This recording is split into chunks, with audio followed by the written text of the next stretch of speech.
জেলে এক সময় স্বাধীনতা সংগ্রামীদের এইভাবেই চাবুক মারতো। সো হ্যালো এভরিওয়ান, আমি বিউটি, তোমরা সবাই কেমন আছো? তো আমি চলে এসেছি আন্দামানের বিখ্যাত সেলুলার জেলে। আজ তোমাদের এই ঐতিহাসিক জেলটা ভালো করে ঘুরিয়ে দেখাবো এবং ইতিহাসের নানা গল্প শেয়ার করবো। প্রথমে টিকিট কাউন্টার থেকে টিকিট কেটে নিলাম, পার হেড 30 টাকা করে পড়েছিল। তারপর টিকিট দেখিয়ে ভিতরে প্রবেশ করলাম। জেলের গেট পেরিয়ে ঢুকতেই আমি সত্যি অবাক হয়ে গেলাম। ভিতরে ঢুকেই ইতিহাসের এক অন্যরকম অনুভূতি। এই জেলের প্রতিটি কোণ যেন স্বাধীনতা সংগ্রামীদের ত্যাগ আর সংগ্রামের গল্প বলে। প্রথমেই যেটা চোখে পড়লো, এই চিরন্তর অগ্নিশিখা। এই শিখা শুধু একটা আগুন নয়, এটা আমাদের স্বাধীনতা সংগ্রামীদের অদম্য সাহস, আত্মত্যাগ আর দেশপ্রেমের প্রতীক। দেশের স্বাধীনতার জন্য কত মানুষ নিজের পরিবার, সুখ স্বাচ্ছন্দ্য, এমনকি নিজের জীবন পর্যন্ত উৎসর্গ করেছিলেন। সেই ত্যাগের স্মৃতি আজও বহন করে এই অগ্নিশিখা। এই আলো যেন আমাদের মনে করিয়ে দেয় স্বাধীনতা আমরা বিনামূল্যে পাইনি। এর পেছনে রয়েছে অসংখ্য বীর শহীদের ত্যাগ, কষ্ট আর সংগ্রামের ইতিহাস। এই অগ্নিশিখা আমাদের মনে করিয়ে দেয় হাজারো বীরের আত্মত্যাগের বিনিময়েই এসেছে আমাদের স্বাধীনতা। এই গাছটা দেখেছো? এই গাছটা শুধু একটা গাছ নয়, শত বছরেরও বেশি সময় ধরে ইতিহাসকে বুকে নিয়ে দাঁড়িয়ে আছে। স্বাধীনতা সংগ্রামের সেই দিনগুলোর নীরব সাক্ষী যেন এই গাছটা। সন্ধ্যা হলে এখানে শুরু হয় বিখ্যাত লাইট অ্যান্ড সাউন্ড শো।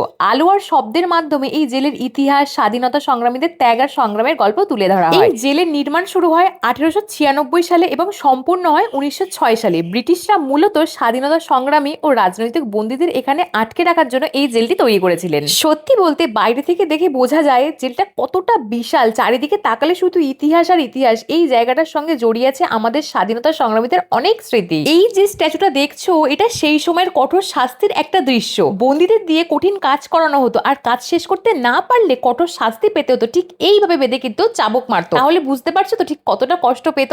এই জেলের অনেক ইতিহাস আছে, সব এই ভিডিওতে দেখানো সম্ভব নয়। দেখতে গেলে নেক্সট বার দেখতে হবে।